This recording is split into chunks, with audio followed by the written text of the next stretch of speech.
Friday evening பீச்சுக்கு போயிருந்தோம். ஏன் அப்படின்னா ரொம்ப நாள் ஆதுக்குட்டி வந்து ஹாஸ்டலேட் பண்ணணும்னு கேட்டுட்டு இருந்தாங்க. அதுக்காக தான் பீச்சுக்கு போயிருந்தோம்.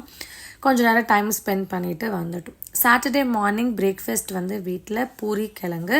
பட் டேடி மட்டும் சப்பாத்தி வேணும்னு கேட்டிருந்தாங்க. அதனால அவங்களுக்கு 2 சப்பாத்தி வந்து ஆதுக்குட்டி தான் பண்ணிகிட்டு இருக்காங்க. லீவ் நாள் ஆனாலே ஆது வந்து நமக்கு ஹெல்ப் தான் பண்ணுவாங்க. தேங்காய் துருவுறதுலேருந்து சப்பாத்தி செய்றதுலேருந்து எல்லா வீட்டு வேலையிலையும் ஆதுக்குட்டி வந்து ரொம்ப ஹெல்ப்ஃபுல்லாக இருப்பாங்க.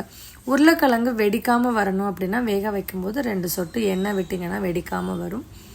இந்த ஜாக் அண்ட் ஜில் வந்து என்னோடய ஹஸ்பண்டுக்கு வந்து ஒரு நாஸ்டாலஜிக் ஃபீலிங் கொடுக்கும். அவர் காலேஜ் படிக்கும்போது இந்த சிக்கன் வாங்கி சாப்பிடுவாங்களாம். ஸோ அதையும் போய் சாப்பிட்டுட்டு வீட்டுக்கு வந்துட்டோம். Stay tune.